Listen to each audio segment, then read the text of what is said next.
Oh, hi there. This is Erin, your friendly death doula in the making. I had a few questions about what on earth is a death doula, so I thought great place to start. Death doula is just one term that might be used to describe a person like myself who is here to essentially facilitate the dying process from a non-medical perspective. So not dishing out medication, not making any diagnoses. It's almost doing what the medical professionals don't have time to do. So actually having continuity of care, being with someone from whenever you kind of get the call to step in to whenever their journey is complete, and supporting them emotionally, their family emotionally, spiritually, practically. So that could look like advocation, guidance around green funerals, guidance around dying at home, which, by the way, most people wish to die at home, but not many of us actually do.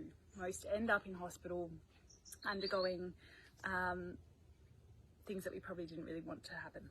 I digress. I don't want to go down that path. I am just wanting to come from the space of really hoping, through sharing my work and my learnings and my unlearnings, I really hope to really soften the edges of death. So not at all to deny it's going to happen. In fact, the opposite, to really face it and embrace it and see death as having the potential to be sacred and having the potential to be a celebration of life. So I am not scared of death. I am not scared of being alongside people in their dying process, or animals. I've had the privilege of doing that a few times, and it's not that I am coming in wearing a hero's cape. It's actually just coming in with the skills I was born with, and that is to be present, to be comforting, and to be compassionate. And I didn't realize until recently that they're really fucking great skills to have. And not everyone can be with death, not everyone can talk about death. This will be really uncomfortable for some of you. A few years ago, I wouldn't have had a bar of this. It's only because of the cards I was dealt that I had to get quite comfortable quite quickly with death and dying. I had two parents, I don't know how many parents you have. Both my parents were diagnosed with cancer about a month apart. So initially I was like, oh, my mum's gonna die. She's still here, bless her. She'll probably outlive us all. And then a month later, my dad was diagnosed. And no one gets out of mesothelioma alive. So sadly he has passed, but it propelled me, catapulted me into this wanting to understand death and dying intellectually. It kind of helped, kind of didn't. And I can assure you, when death comes, for me, it was still a shock. It was still a huge shock. But because of who I'd connected with, what I'd started to learn, because of being guided, of, I don't know, being born lucky, I was able to see that the way that we approach death, although not perfect, it actually had a massive impact on the grieving process.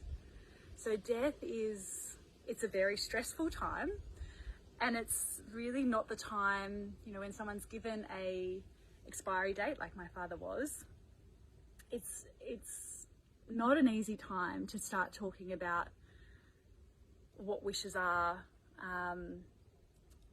what your values are, what you don't want done. It's, you're already in survival mode, so to have these deeply emotional and provocative conversations is hard.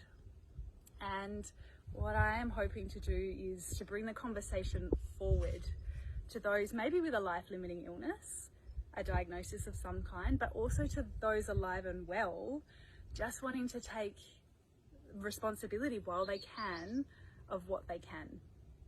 And how we die matters, and how we die I say it as if I've done it before. I've seen enough. I've seen enough to know how we die matters, and how we die absolutely lives on in the hearts and the minds of those left behind. So if it can be softened, if it can be held with reverence, if it can be talked about openly and honestly, it can change so much. It can be a really, really transformative process.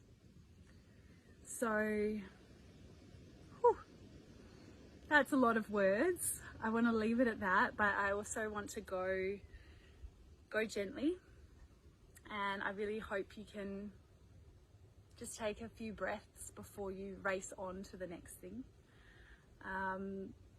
If you have any questions about how a death support person, a death doula, end of life consultant, whatever lands best for you, how I might be able to serve you, please get in touch. The conversation is where we begin, just peeking out. Thank you so much for hearing me.